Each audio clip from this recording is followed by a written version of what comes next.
নমস্কার, আমি আশিস ভট্টাচার্য। শুরু করছি আমাদের ফুচকাবাজ পডকাস্টের আজকে নতুন এপিসোড। এবং আজকের আমাদের সাথে আছে দেবতনয় অধিকারী। একটু শুরুতেই জানিয়ে দিই, দেবতনয় পেশায় তান্ত্রিক। আর দেবতনয়, তোমার ব্যাপারে একটু তুমি নিজেই বলো। নমস্কার, আমি কামাখ্যা এবং তারাপীঠের সাধক কবিরাজ দেবতনয় তান্ত্রিক। আমি দীর্ঘ 5 বছর ধরে তন্ত্র সাধনা করে যাচ্ছি এবং আজকে তান্ত্রিক উপাধি নিয়ে মানুষের উপকারও করি। এবং আমার কোনো চেম্বারও নেই, আর সব কিছুই গুরুমুখী বিদ্যাতে আমি করি। মানুষের উপকার, বান, জাদু, টোনা, কাটান, বিভিন্ন ধরনের ক্রিয়া আমি করে দিয়ে থাকি, মানুষের উপকার করে থাকি। এবং জ্যোতিষ এবং আয়ুর্বেদ জাত বিভিন্ন লোকের সমস্যা থাকলে আমি সেটা সমাধান করে দিই। আচ্ছা দেবতনয়, মানে আমার আইডিয়া নেই, ইন্টারেস্ট আছে অনেক মানুষেরও, নিশ্চয়ই আমার মধ্যে ইন্টারেস্ট আছে, তারা জানতে চাইবে ব্যাপারটা। এই বান ব্যাপারটা কি? বান বান জিনিসটা হচ্ছে গিয়ে, আগেকার দিনে নিশ্চয়ই তুমি শুনেছ, রাম রাবণের যুদ্ধ হতো, বান মারতো এক জায়গা থেকে অন্য জায়গায়, বান লাগতো তাদের গায়ে। হ্যাঁ, এবার বানের কথায় যদি আমি বলি, বান জিনিসটা 364টা বান হয়। ঠিক আছে, 364টা বান হয়। এবং জল বান, শুকনো বান, লিঙ্গ বান, বহু ধরনের বান আছে। ঠিক আছে, আর এটা যারা নেগেটিভ নিয়ে চর্চা করে, ঠিক আছে, বা নেগেটিভ বা কালো জাদু, ব্ল্যাক ম্যাজিক যাকে বলে, এটা নিয়ে যারা চর্চা করে, এইগুলো তাদের কাজ ম্যাক্সিমাম। এইগুলোতে কি লাগে, মানুষের বিভিন্ন, যার বান মারবে তার একটা মানুষের চুল বা তোমার তার ব্যবহার করা জামা, না, এইসব আমার দরকার নেই। মানে এই জিনিসগুলো না, আমি বলতে চাইছি যে মানে এই বান মারা ব্যাপারটা, মানে ধরো সাপোজ আমার কোনো শত্রু আছে, আমি চাইছি যে তুমি তাকে বান মারবে, মানে এর ফলে কি কি কনসিকোয়েন্সেস হতে পারে? দেখো ভাই, আমি তো বান মারি না। প্রথম কথা, বান মারিও না, লোকের ক্ষতিও করিও না, জানি সবই, করি না। এবং আমার চোখে দেখা কয়েকটা ইনসিডেন্ট আছে, সেগুলো আমি বলি। যেমন জলবান, ঠিক আছে, জলবানটা আমি নিজের চোখে দেখেছি যে কীভাবে মারে। জলের ভেতরে দাঁড়িয়ে একটা ঘট নিয়ে তার ভেতরে আগুন জ্বালিয়ে বিভিন্ন মন্ত্র ক্রিয়া করে। আর এইগুলো সবকটাই সাবর মন্ত্র, চলিত মন্ত্র। এগুলো মন্ত্র? সাবর মন্ত্র। আচ্ছা, মানে ব্যাপারটা সাবর মন্ত্র হচ্ছে গিয়ে এমন একটা মন্ত্র যেগুলো মুখের ভাষায় বা কবিতার ভাষায়, এর ভেতরে সংস্কৃতের কোনো তালমেল নেই। এটা ইসমাইল যোগী, অর্থাৎ যাকে মছলন্দনাথ বলে, তার শিষ্যা লুনাচামারি এটার প্রতিষ্ঠাতা। লুনাচামারি দেবী, কামরূপ কামাখ্যার যাকে মাতা বলা হয়। ঠিক আছে, এই যে তোমার জলবানটার কথা বলি, এটা যাকে মারে, ঠিক আছে, তার কন্ডিশানটা যে কী ভয়ানক হয় তুই কল্পনাও করতে পারছো না। এবং সে যখনই জল পান করে বা কোনো কিছু পান করে, তো তার ইনসিডেন্ট খুব ভয়ঙ্কর হয়। চোখ টোক ঢুকে যাবে, মানে জল খেলে একা 20 লিটার জল খাবে, 30 লিটার জল খাবে। মানে জিনিসটা হয় কি, মানে ধর যদি আমি বলি যে মানে আমি কারুর ওপর, যেরকম বলে না এতদিন যে ওই ব্ল্যাক ম্যাজিক করলো, তার মানে কোনো আত্মা তার পিছু নিল, এরকম কিছু, এই বানের ক্ষেত্রে ব্যাপারটা কীরকমভাবে কাজ করে? বানের ক্ষেত্রে ব্যাপারটা কাজ করে যেমন, শুকনো বান মারলে লোকের শরীরটা শুকিয়ে যায়, একদম নির্জীব হয়ে যায়। এটা কিভাবে কাজ করে, যারা এই জিনিসটা নিয়ে চর্চা করে, ঠিক আছে, আমি নাম নিয়েই বলছি। আমি তো সোনারপুরে থাকি, সোনারপুরে একজন বুড়ো থাকতে, তুলো বুড়ো বলে না, আরেকজন ছিলেন হারনান মোল্লা, এরা মারতেন বান। ঠিক আছে, আর এই বান নিয়ে যারা চর্চা করে, এদের পরবর্তী পরিণতি কিন্তু মারাত্মক ভয়ানক হয়। আচ্ছা, আমি খুব ভয়ঙ্করভাবে। আচ্ছা, এই যে বান নিয়ে যারা চর্চা করে, ঠিক আছে, তাদের পরিণতি কিন্তু খুব ভয়ঙ্কর হয়। যেমন ধরো সাপোজ আমি বলি, যেমন মানুষের বোন ক্যান্সার, ঠিক আছে, কোনো কিছু নেই, কোনো রোগ ব্যাধি নেই, হট করে বোন ক্যান্সার, ঠিক আছে, ব্লাড ক্যান্সার, ঠিক আছে, পাগল হয়ে যাবে লাস্টে শেষের দিকে, এবং মৃত্যু হবে আকস্মাৎ মৃত্যু, হঠাৎ করে হুট করে মারা যাবে, পাগল হয়ে মারা যাবে। বা মানুষ কালকে খাচ্ছিল, খাওয়া দাওয়া করছিল, খেয়ে দিয়ে শুলো, সকালবেলা উঠে বাড়ির লোক দেখছে একদম পরলোক গমন করেছে তিনি। মানে ওই আত্মা আসে সেম ভাবে এখানেও ওইভাবেই বিপদ। তুমি যদি কালো জাদু বা ব্ল্যাক ম্যাজিকের দ্বারা, শয়তানি শক্তি দ্বারা কারোর যদি ক্ষতি করো, হ্যাঁ, তোমার মৃত্যুটাও এরকম সেম কন্ডিশনে হবে। মানে ওই যে কাউকে মানে আমি যদি আজকে কারোর ওপর ব্ল্যাক ম্যাজিক করাই, মানে এককালে ওই ব্যাপারটা ঘুরে ফিরে আমার উপরে আসবেই আসবে। করানো জিনিসটা আলাদা। তুমি কোনো তান্ত্রিকের পক্ষ দিয়ে করালে তার একটা, তো ধরুন তান্ত্রিকটা করলো, ঠিক আছে, তান্ত্রিকের ওপরে এফেক্টটা হবে 80%, তোমার ওপরে এফেক্টটা হবে 20%। আচ্ছা, যারা ভাবছে আমি তন্ত্রক্রিয়া করাচ্ছি, কারুর ক্ষতি করছি, আমার কোনো কিছু হবে না, তারা কিন্তু সম্পূর্ণ ভুল। তার ক্ষতিটা কিন্তু মারাত্মক হবে, ঠিক আছে। আর অনেক তান্ত্রিক আছে এখন খুব বুদ্ধিমান হয়ে গেছে, নিজের ওপরে ক্ষতিই আনতে চায় না।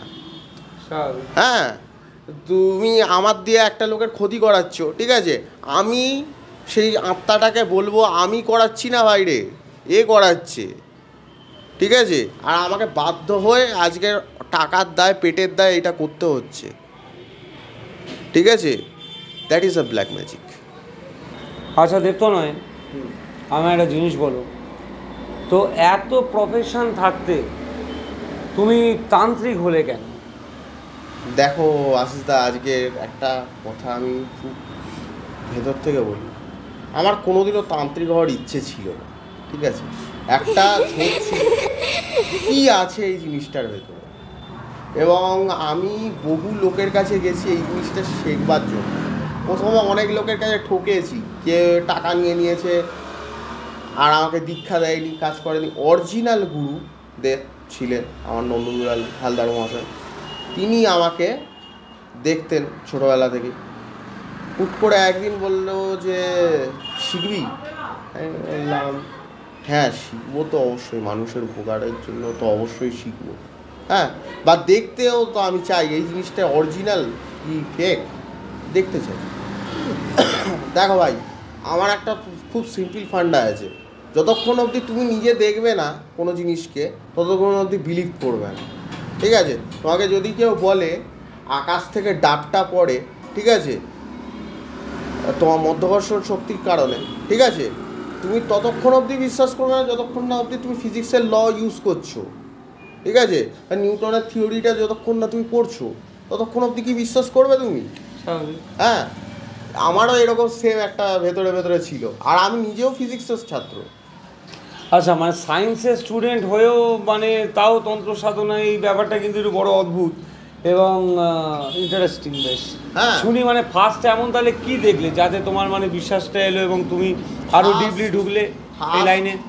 ফার্স্ট আমি একটা ইনসিডেন্ট আমি বলি, এটা আমার চোখে দেখা ইনসিডেন্ট, ঠিক আছে। আচ্ছা, আমার মামা দাদু অর্থাৎ শ্যামচাঁদ দাস মহাশয়, তিনি মানুষের উপকার করতেন এবং বিভৎস বিভৎস জ্বালা পোড়া, আমার মাও করে, হ্যাঁ, বিভৎস বিভৎস জ্বালা পোড়া, মানে মানুষের এইখান থেকে পুড়ে গেছে, হ্যাঁ, ঝাড়া পোড়া করে দিল, ঠিক আছে, জিনিসটা ঠিক হয়ে গেল।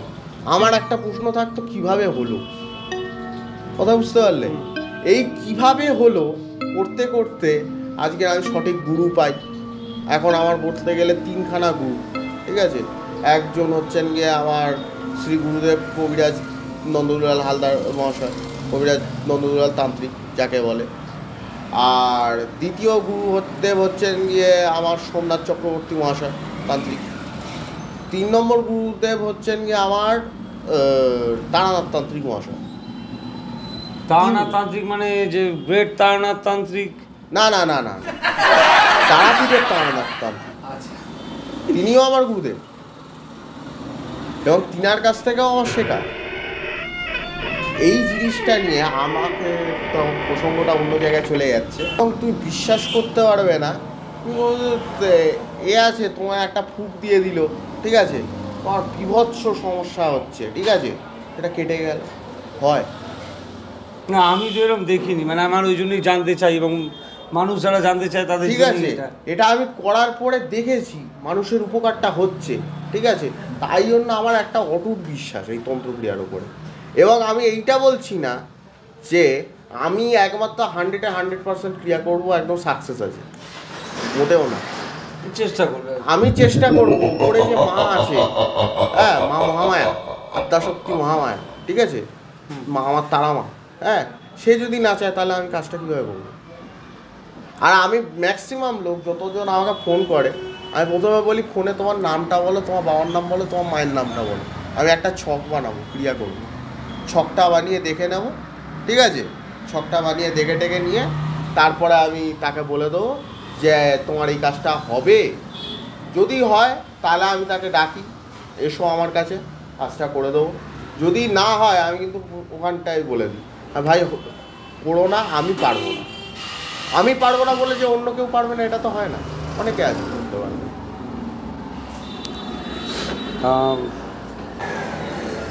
দেবতলায় মোটামুটি পড়াশোনা কত দূর, কোন ক্লাস অবধি পড়েছো?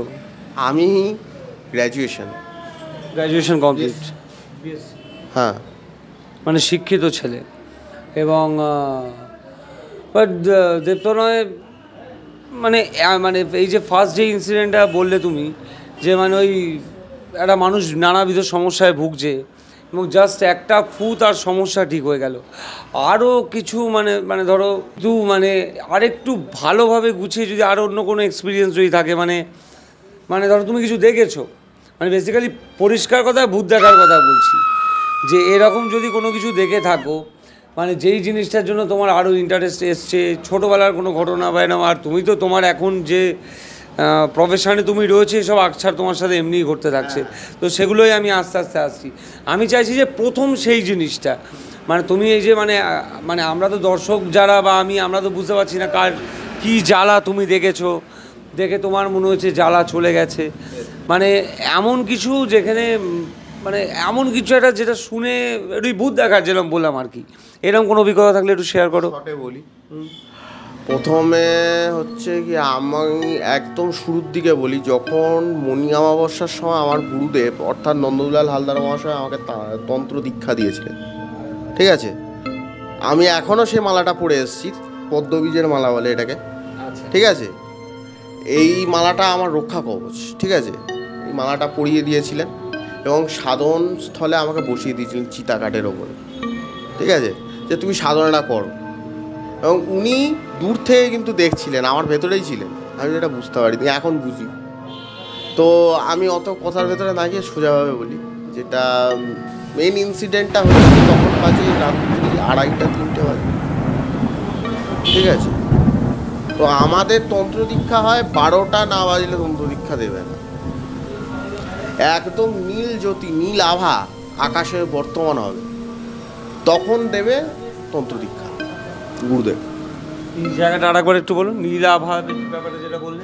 নীল আভা মানে হচ্ছে কি এটা আদ্যাশক্তি মহামায়া, এটা একটা রূপ, নীল আভা, হ্যাঁ, ওটা ওটা মা আমার আদ্যাশক্তি মহামায়া, আমার মা তারা, হ্যাঁ, তিনি আকাশে বর্তমান হন তখন, হ্যাঁ, যারা সাধনা করে সিদ্ধি পেয়েছে তারা ছাড়া মাকে কেউ দর্শন করতে পারে না। এবং এটা আমার গুরুদেবের কাছ থেকে শোনা, আমি বলবো না আমি সিদ্ধিপ্রাপ্ত কি আমি কোনো কিছুই বলবো না, এগুলো বলতে নেই, ঠিক আছে। এবার আমি মেন কথায় যাই, 2:30-3টে বাজে, তখন আমি রাত্রি নিশ্চয়ই, হ্যাঁ, রাত্রি একদম দুপুরটা অন্ধকার, সে আমি তখন বসছিলাম, সে শ্মশানটা এখনও আছে, কাঠের শ্মশান, চুল্লিতে মরা পুড়ছে, হ্যাঁ, আমি এই জায়গাটা ধরো মরাটা পুড়ছে, এই 4 হাতের ডিস্টেন্স মরা পুড়ছে, আর আমি বসে সাধন করছি, ভজন করছি। এমন সময় দেখি আমার সামনে একটা, মানে জানো তো পরিত্যক্ত গ্রামের দিকে শ্মশান কেমন হয়, হ্যাঁ, মরার খুলি, হ্যাঁ, এটা সেটা অনেক কিছু পড়ে আছে, ঠিক আছে। এবার হুট করে দেখি উঠছে জিনিস, উঠছে খালি মাথার খুলি, এইটা সায়েন্সের দিক দিয়ে কোনো এক্সপ্লেন করতে পারবো না যে এইটা কিভাবে হচ্ছে। মানে সেই মুহূর্তে শ্মশানে তুমি প্রেজেন্স আছো আর হচ্ছে ওই তোমার যে গুরুদেব যিনি দূর থেকে তোমায় দেখছে, হ্যাঁ হ্যাঁ, তুমি জানো না যেটা। আমি মানে আমার তখন মনে হচ্ছিল যে আমার শরীর থেকে আমার আত্মা বেরিয়ে গেছে, আমি জীবিত আর নেই, আমার শরীর টরীর সব ঠান্ডা, হাত পাত সব অবশ হয়ে গেছে, আমি উঠতেও পারছি না। আর সিনটা একটু আরেকবার বলো, মানে যাতে মানুষের বুঝতে একটু সুবিধা হয়। আমি বসেছিলাম, হ্যাঁ বসেছিলাম, তুমি ধ্যান করছো? ধ্যানে বসছি, হ্যাঁ হুট করে একটা আওয়াজ তো হয়, একটা চিৎকারের আওয়াজ হোক বা একটা যে কোনো আওয়াজ হোক, আওয়াজ হলো, আর চোখটা হালকা করে খুলে দেখলাম, ঠিক আছে এই মুদ্রাতে বসেছিলাম, এই মুদ্রাতে, এটাই কালী মুদ্রা বলে, হ্যাঁ কালী মুদ্রায় বসেছিলাম, কাজ করছি, মন্ত্রপাঠ করছি, এমন সময় দেখি উপরে উঠছে, হ্যাঁ আমার তখন ভেতরে কাঁটা দিচ্ছেও, হ্যাঁ মানে গা হাত পা ঠান্ডা হয়ে যাচ্ছে, মানে কি বলবো, আজকে সেই ঘটনার কথা এখন মনে পড়ছে, আবার সেই আগের মতো একটা ফিলিং হচ্ছে, মানে এগুলো বীভৎস জিনিস। তারপর কি হলো? তুমি তারপর ওইটা দেখে আমার কীরকম ভেতরে ভেতরে হলো, আমি চোখটা বন্ধ করে দিলাম, চোখটা বন্ধ করে দেওয়ার পরে আমি একদম অটুট ধ্যানে মাকে স্মরণ করছি, মনে হচ্ছে যেন মা আমার সামনে দাঁড়িয়ে আছে, আমার মা কালী আদ্যাশক্তি মা মায়া, তিনি দাঁড়িয়ে আছেন আমার সামনে, আমি চুপচাপ এরকম চোখ বন্ধ করে ধ্যানে তাকে দেখছি, হ্যাঁ তিনি আমাকে কয়েকটা কথা মনে হচ্ছে যেন বলছে যে ভয় পাস না, আমি আছি, মা আছে, ভয় পাচ্ছিস কেন, আছি আমি আছি। তারপরে 6টা 7টা যখন বাজে, তখন গুরুদেব এসে আমার গায়ে হাত দিয়ে তুললো,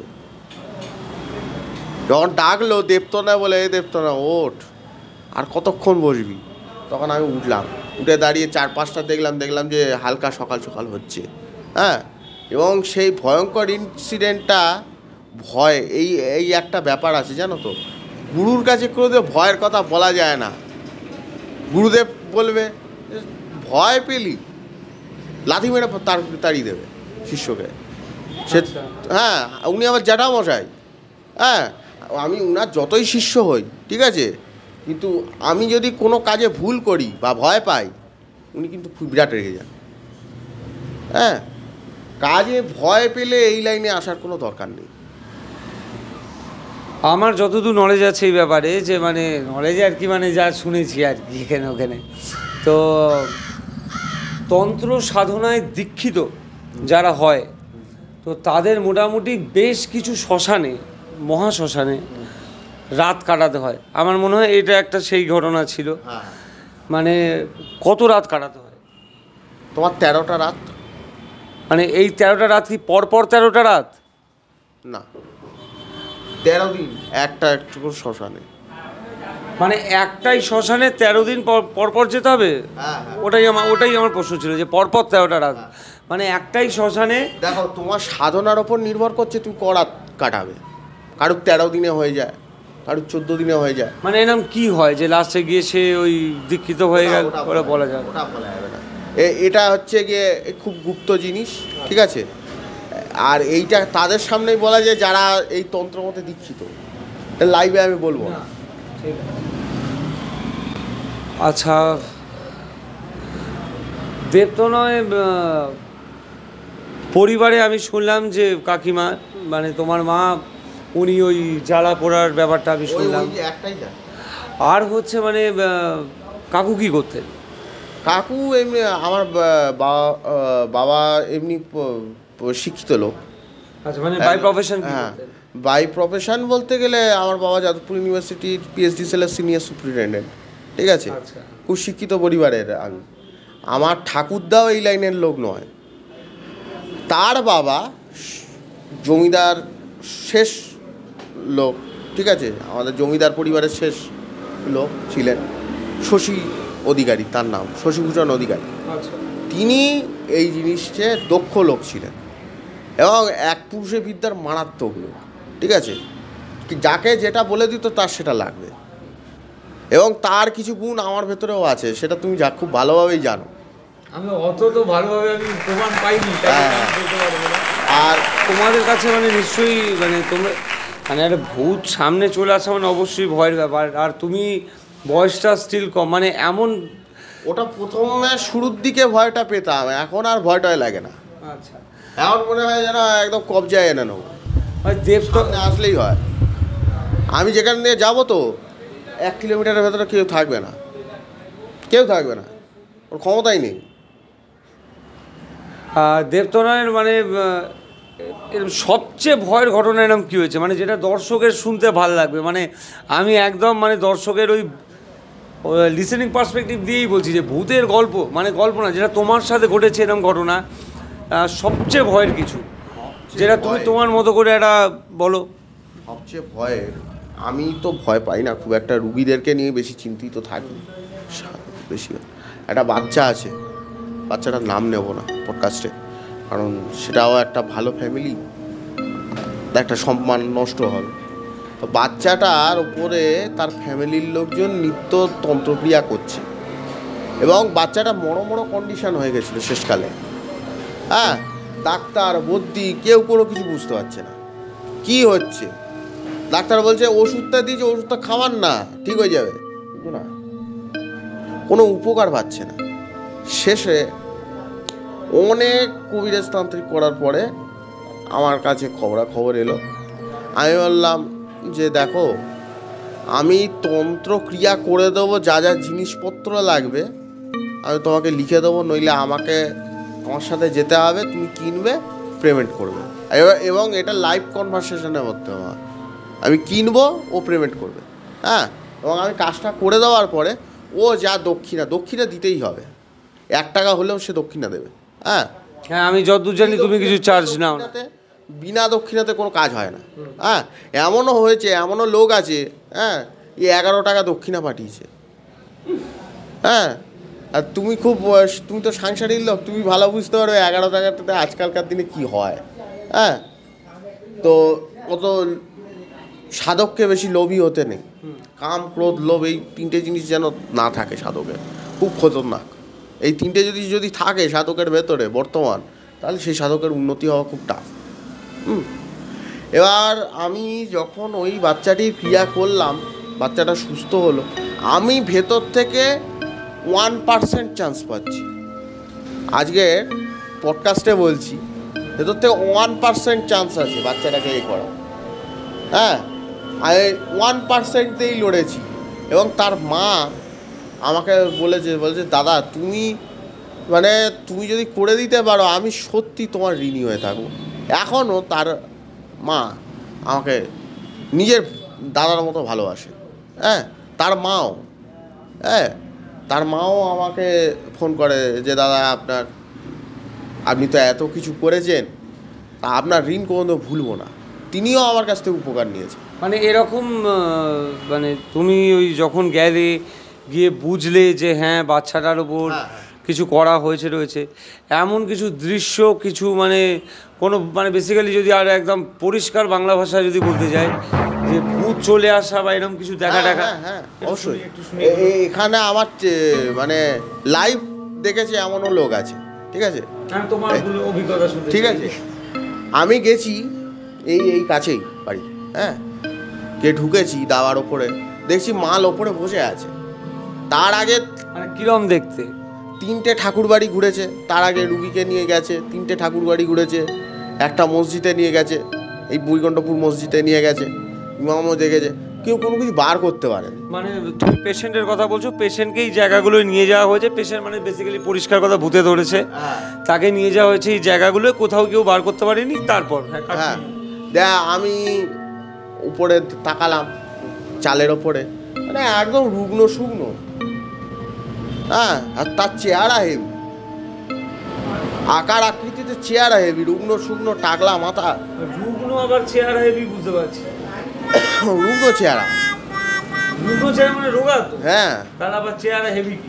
রুগ্ন চুগ্ন মানে আকারে লম্বায় বলছি, লম্বায় আকারে বড়। দিয়ে এবার আমি দেখতে পাচ্ছি ওপরে, দিয়ে আমার সাথেও একজন তান্ত্রিক গেছেন, তিনি কি দেখতে পেয়েছেন আমি জানি না, আমি ওপরে দেখতে পেয়েছি। আমি দেখার পরে আমি দাঁড়া, তোকে আটকাচ্ছি না। আমার চোখ মুখ কিরম একটু বর্ণনা যদি করতে পারো। চোখ মুখ হচ্ছে টানা চোখ, এইরকম টানা চোখ, কথা বুঝতে পারলে। আর এরকম মানে কয়লা, জ্বলন্ত কয়লা দেখেছো? হুম হ্যাঁ, হুম। কয়লার মতো মানে একদম মানে কালো হয়ে আছে। হ্যাঁ, আর মাঝখান থেকে লাল একটা আভা বেরোচ্ছে। আচ্ছা। হ্যাঁ, আর দাঁত কি বিচ্ছিরি বলবো, মনে হবে আমি এই পডকাস্টে বলছি, লোকে মনে হবে গাল গপ্প দিচ্ছি, কিন্তু এটা রিয়েল। এবং ওকে আটকানোর পরে, হ্যাঁ, আটকে দেওয়ার পরে তারপরে আমি রুগীটার ওপরে হাজির করলাম সেই জিনিসটা। আমি বললাম যে কত বছর ধরে আছে? বলে বিগত 6 বছর ধরে আছে, এর পেটে বাচ্চা জবের থেকে আছে, তবের থেকে আছে। আমি কে চালান করেছে বলে বলবো না। আমার আলাদা প্রসেস আছে, আর আমার প্রসেসে অনেক তুমি তান্ত্রিকদের ঝাড়ানো পোড়ানো দেখবে, ঠিক আছে, ওতে কি থাকে জানি না, আমারটাতে কোনো কিছুই লাগে না। মোমবাতি বলো, ধূপকাঠি বলো, কোনো কিছুই লাগে না। একটা নিম কাঠের ডান্ডা লাগে পেটানোর জন্য, হ্যাঁ, আর কোনো কিছুই লাগে না। আর মাকে আমি ওপরে দাঁড় করিয়ে দিই, পেছনে প্রেতরাজ থাকেন, স্বয়ং প্রেতরাজ থাকে বলতে? প্রেতরাজ থাকেন বাবার সঙ্গী। ব্যাপারটা বুঝলাম না। হ্যাঁ, ব্যাপারটা বুঝলাম না। ব্যাপারটা বুঝলে না তো? এই সাধনার লাইনে আসতে গেলে প্রথমে তোমার তন্ত্র ক্রিয়া তোমার কিছু কিছু ধরতে হয়, শ্মশানে যেতে হয়। হ্যাঁ, শ্মশানে গিয়ে গুরু এবার বলে দেবে যে কীরকমভাবে তুমি ক্রিয়া করবে। ক্রিয়াটা আমি বলবো না, ঠিক আছে, বিধিটা আমি বলবো না, কীরকমভাবে করে প্রেতরাজকে পাওয়া যায়। 1টা 1.5টা 2টো 3টে 4টে 5টা এরকমভাবে প্রেত আসবে তোমার কাছে, বলবে মদ দাও, মাংস দাও, আমি তোমার কাজ করে দেবো। মানে প্রেত এসে মদ মাংস চাইবে? হ্যাঁ, কাজ করে দেবো। আমি কাউকে দিতে হবে না, একজন থাকবে শ্মশানের মেন, হ্যাঁ, সব ভূতেদের রাজা প্রেতরাজ। সে এসে একটাই কথা জিজ্ঞেস করবে, কি করছিস, কি করছিস, নাম ধরেই জিজ্ঞেস করবে কি করছিস। এবং তাকে নিমন্ত্রণ করতে হয়, এমন নয় যে কলা পাতা দিয়ে এরকমভাবে বসিয়ে দিলাম সে খেয়ে নেবে, ওরকম না, নেমন্তন্ন করতে হয়। নেমন্তন্ন করার পর সে তোমার পাশে এসে বসবে এবং তোমার হাতে করে নিয়ে তার হাতে দিতে হবে। কথা বুঝতে পারলে? এরকমভাবে ও খাবে, খাওয়ার পরে বলবে যে তোমার কি চাই। আর এটা একদিনের জিনিস নয়, 13 দিন। 13 দিনে হয়, কারুর 14 দিনে হয়, কারুর 21 দিনে হয়। তখন যেটা আমরা বলছিলাম যে ওই পরপর 13টা দিন রাত ওই শ্মশানে কাটাতে হয়, এটা তার মানে তার ফিনাল এটা এরকম। আচ্ছা। এবং অনেক তান্ত্রিক অনেক কিছু চায় তার কাছ থেকে। আমি যেটা চেয়েছিলাম, যে কোনো অপশক্তিকে আমি তো কাজ করব, হ্যাঁ, কিন্তু তুমি নিয়ে যাবে, তুমি নিয়ে যাবে। এবং তিনি খুশি হয়ে আমাকে একটা কথা বলে যে তুই যখন ডাকবি তখনই আমি আসবো, ঠিক আছে, যখন ডাকবি, যে বিপদে ডাকবি সেই বিপদে আমি আসবো। তার মানে তুমি এখন ডাকলে এখনো আসবে, এরকম একটা না, ব্যাপার? বিপদে পড়লে, ঠিক আছে। আমি একটা পডকাস্টে একটা উনার দেখানোর জন্য ডাকবো না, না, ওটা মানে আমি জানতে চাইছি, মানে যদি তুমি এখন ডাকো উনি এখনই চলে আসবে? হ্যাঁ, না, সেটা বিপদে পড়লে। ধরো একটা রুগীর ওপর 7খানা প্রেত কেউ চালান করে রেখেছে, হ্যাঁ, এই প্রেত চালান করা ব্যাপারটা কি? এ অনেক বড় ব্যাপার, বলতে গেলে অনেক। এর শর্টে করে বলো না, কারণ মানুষ তো এগুলো জানতে চায়। শর্টে বলতে গেলে 7খানা এরকম অনেক ব্যাপার আছে, 7টা মাথা লাগে, হ্যাঁ, সদ্য মরেছে, মানে জিনিস দরকার নেই, মানে একটু হালকা করে একটু বলে দাও। 7 জন প্রেতকে আহ্বান করা, পোষ্য থাকে, যারা ব্ল্যাক ম্যাজিক করে তাদের এগুলো পোষ্য, হ্যাঁ, ডেকে নিয়ে এবার যার আত্মা পোষ্য, হ্যাঁ, যার কাজ করবে তার একটা জিনিস নিয়ে এরকমভাবে একটা মাদুলির ভেতরে বা জিনিসের ভেতরে দিয়ে তাকে দিয়ে দিল, এবার সে সঙ্গে সঙ্গে তার কাছে চলে গেল, হ্যাঁ। আর এই সমস্ত কাজ যারা করে, উটখাট আলফাল, হ্যাঁ, তাদের রেটও খুব হাই, 1 লাখ 1.5 লাখ 2 লাখ 10 লাখ এরকম রেট দিতে হবে, তারপরে তো সে কাজ করে দেবে, হ্যাঁ। এবং এরা মানুষকে যখন চালান করে, হ্যাঁ, তখন সেই প্রেতটা যায় এবং তোমার বিভিন্ন অঙ্গে সে থাকে, হ্যাঁ, কেউ থাকে পশ্চাৎ অংশে, কেউ থাকে হাঁটুতে, কেউ থাকে লিঙ্গ অংশে বা যোনি অংশে। হ্যাঁ, এইরকম বাজে বাজে জায়গায় তারা বসে থাকে। মানে আজকে যদি আমি বলছি যে মানে মানে বাই চান্স হলো কেউ যদি আমার উপর এরকম প্রেত চালান করে, মানে আমার শরীরে এরকম জায়গায় প্রেতগুলো, হ্যাঁ হ্যাঁ, বসে থাকবে। এবং এর ফলে কি কি তোমার কয়েকটা জিনিস তুমি লক্ষ্য করতে পারবে। যেমন হচ্ছে কি, খুব রেগে যাওয়া, হ্যাঁ, আর একটা হবে, আর শরীরটা জ্বালা জ্বালা করছে, পায়খানা হচ্ছে না, হ্যাঁ, শরীরের বর্জ্য ক্লিয়ার হচ্ছে না, হ্যাঁ, কোনো কারণ নেই চুল পড়ে যাচ্ছে, হ্যাঁ, চোখ হলদে ভাব চলে আসছে, আঙুলগুলো কোনো কিছু নেই, ডাক্তার বদ্যি দেখছে কোনো কিছু বার হচ্ছে না, আঙুলগুলো হলুদ হলুদ হয়ে যাচ্ছে, হ্যাঁ, এইগুলো কিন্তু ভাই ভালো জিনিস না। আঙুলে কালছিটে কালো দাগ পড়ে যাওয়া, হ্যাঁ, এই নখের ভেতরে, এই নখটার ভেতরে একটা কালো দাগ পড়ে যাওয়া, হুট করে, কোনো কিছু বলার নেই, কওয়া নেই, পেটের রোগ নেই, কোনো কিচ্ছু নেই, তোমার একটা কালো দাগ পড়ে যাওয়া, এটা কিন্তু চিন্তার বিষয় বস, এটা কিন্তু চিন্তার বিষয়। এবং আমি এটাও বলবো না যে তুমি আমার কাছে এসো বা কোনো তান্ত্রিকের কাছে যাও, তোমার ঘরেই জিনিস আছে, আমি অবশ্যই একটা ফোন নাম্বার দিয়ে দেবো, লোকে ফোন করে জেনে নেবে যে কী করলে জিনিসটা কেটে যাবে, ঠিক আছে? আমি ওর নাম্বার দিয়ে দেবো। যারা যারা ইন্টারেস্টেড আছেন ফার্দার, তারা দেবতনার সাথে যোগাযোগ করে নেবেন। Please continue. হ্যাঁ, এবার আমি গিয়ে দেখি, এবার প্রেতরাজকে দাঁড় করাই এবং ও আসে, হ্যাঁ, ওই ভদ্রমহিলার শাশুড়ি টাশুড়ি প্রত্যেকে ছিল, হ্যাঁ, তার হাজব্যান্ড, হ্যাঁ, তার কোলে একটা বাচ্চাও তখন আছে। এবং আমি তখন একটাই ভয় পাচ্ছিলাম, যদি একেবারে ভরে এসে মানে গায়ের জোরটা দেখে এর বাচ্চাটাকে যদি ফেলে দেয় বা কোনো কিছু হয়, তখন কিন্তু আমার আটকানোর ক্ষমতা নেই। তাই জন্য আমি প্রেতরাজকে প্রথম থেকে দাঁড় করিয়ে রেখেছি। এবং প্রেতরাজ চুলের মুঠি ধরে, আমি এখান থেকে বলছি, বাবা তোলো তোলো, চুলের মুঠিটা ধরে তোলো, মারো মারো। না, তোমার সাথে এটা প্রেতরাজের কথা হচ্ছে। হ্যাঁ, আমি ওই যে বলি তো, এই বাবা মারো, মা খাড়া চালা, হ্যাঁ, অনেকে ভাববে যে কী রে বাবা পাগল লাগি, কী সব বলছে, মা খাড়া চালাও, এই চালাও, ওই চালাও, ওইটা উনি তখন ওই বর্তমান। এবং সেই ঘরের ভেতরে, হ্যাঁ, বা ঘরের বাইরে, যদি ঘরের বাইরে হয় খুব ভালো কাজ হয়। এবং ধরো ইনসিডেন্ট তার আগেই ভরটা চলে এলো, মানে সে কাজ করতে দেবে না, তখন আমার বাধ্য হয়ে তার ঘরেই করতে হয়, হ্যাঁ। এবং অনেকের ভেতরে একটা ভুল ধারণা থাকে, ঘরের ভেতরে কারো ভূত ঝাড়ালে বা কাজ করলে ঘরের ভেতরে একটা নেগেটিভ এনার্জির ছাপ থেকে যায়, এটা সম্পূর্ণ ভুল ধারণা, পুরো বেরিয়ে যায়। এবং তোমার বাড়িতেও যদি কোনো তন্ত্রজাত সমস্যা থাকে, সেটাও চলে যায়। বাড়ি বাঁধা না থাকলে বা বাস্তু বন্ধন না থাকলে, তোমার বাড়িতে পরবর্তীতে কেউ কোনো তন্ত্র চালান করলো, তার বিষয়টা আলাদা। যখন আমি ওই ঝাড়াবো বাড়িতে, হ্যাঁ, তখন কিন্তু বাড়ি থেকে সেই নেগেটিভ এনার্জিটা, নেগেটিভ শক্তিগুলোকে নিয়ে বেরিয়ে যাবে।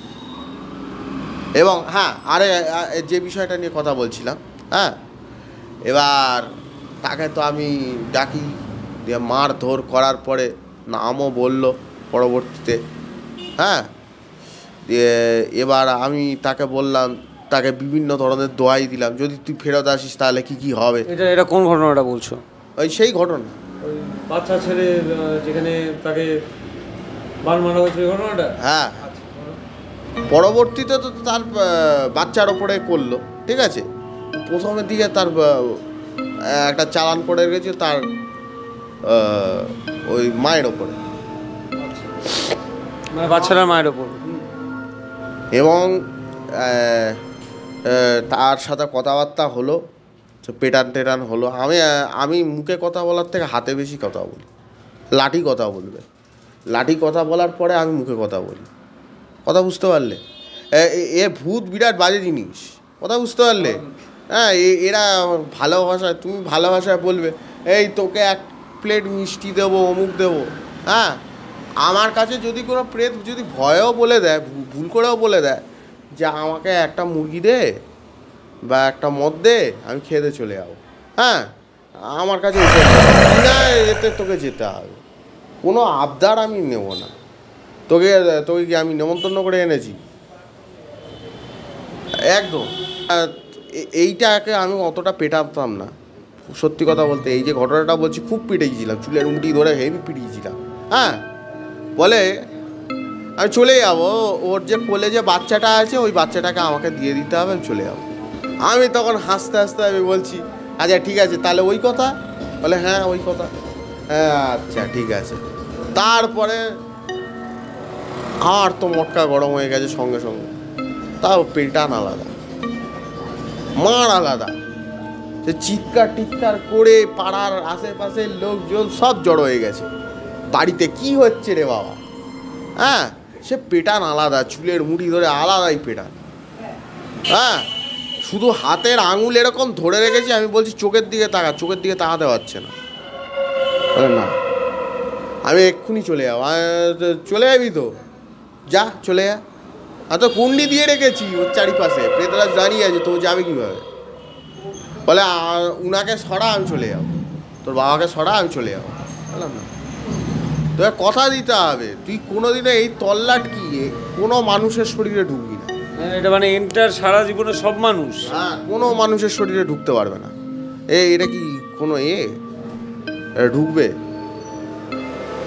হ্যাঁ, এটা ঠিক নয় তো। আমি আমার রুগীর কথা চিন্তা করব, আর বাকি কোনো মানুষের কথা চিন্তা করবো না, এটা তো হয় না। তান্ত্রিক তাকে আবার আহ্বান করবে, আবার বলবে অন্য কোনো রুগীর শরীরে ঢোক। হ্যাঁ, এটা তো ঠিক না। আমি কিওর করব, একসাথে 5টা লোকের কিওর করব, আমি কেন একটা লোকের কাজ করব? কথা বুঝতে পারলে? দিয়ে ওইটা করার পরে দিয়ে চলে যাওয়ার সময় আমি বললাম যে একটা খেজুর গাছের ডাল ভেঙে দিয়ে যা। তো অন্ধকার ছিল, কেউ তখন দেখতে পায়নি। সকালবেলা 3-4 জন দেখেছে, হ্যাঁ দাদা খেজুর গাছের ডালটা ভেঙে দিয়ে গেছে। এবার তুমি আমাকে একটা প্রশ্ন করবে, দাদা ভাই খেজুর গাছের ডালটা ভাঙতে বললি কেন? ওটা তো খুব উইক হয়, খুব সহজেই ভাঙা যায়। হ্যাঁ, একটা কথা বলবো, ভূত প্রেত এই খেজুর গাছটাকে খুব ভয় পায়। কেন কেন খেজুর গাছ ভয় পাওয়ার কারণ কি? হ্যাঁ, আমার একজন মুসলমান তান্ত্রিক ভাই আছে, মানে গুরু ভাই, সেও অনেক কটা কাজ করে। হ্যাঁ, যে সমস্ত জানাজা দেওয়া হয়, হ্যাঁ, জানাজার থেকে একটা হাসির আওয়াজ পেলো। কথা বুঝলে? জানাজা হওয়ার পরে তাকে কবর টবর দেওয়ার পরে হাসির একটা আওয়াজ পড়ে। হ্যাঁ, তখন কি করে, একটা খেজুর গাছের ডাল তার ওই কবরের ওপরে পুঁতে দেওয়া হয়, ফলে ও একদম স্টপ। মানে খেজুরের সাথে মানে কানেকশনটা খুব ডেঞ্জারাস। খেজুর গাছ, খেজুর গাছ ধরো তোমার বাড়ির 4 কোণে 4টে লাগানো আছে, তোমার কেউ কোনো ক্ষতি করতে পারবে না। আমার নেক্সট প্রশ্নটা এই রিলেটেডই হতে যাচ্ছিলো যে মানে এই ভূত কয় প্রকার, বা এই জিনও আছে আমরা শুনেছি। মানে আমরা মানে মানুষ মারা গেলে আত্মা হই, এবং আমরা সেটাকেই কালক্রমে ভূত নাম দিয়ে এরা চলে এসছে, ব্রহ্মদৈত্য, শাঁকচুন্নি, এরকম বিভিন্ন নাম আছে। জিন টোটালি সেপারেট জিনিস, আগুন দিয়ে তৈরি। এবার তুমি যে আমার প্রশ্ন হচ্ছে, তুমি আমাকে বলবে কি কি আছে, মানে তোমার যতদূর জানা, তুমি এই নিয়ে ডাইরেক্ট কাজ করছো, তুমি এই ফিল্ডের, তো সেই হিসাবে এরকম কি কি হয় এক। আর দ্বিতীয় হচ্ছে এই প্রেতরাজ, এই প্রেতরাজ মানে আমি ফার্স্ট টাইম শুনছি এরকম কিছু, মানে আমার বুঝে আগ্রহ আছে ওটাই জানতে চাইছি, এবং আমি স্থির বিশ্বাস আমার মতো অনেকেরই এই আগ্রহ আছে।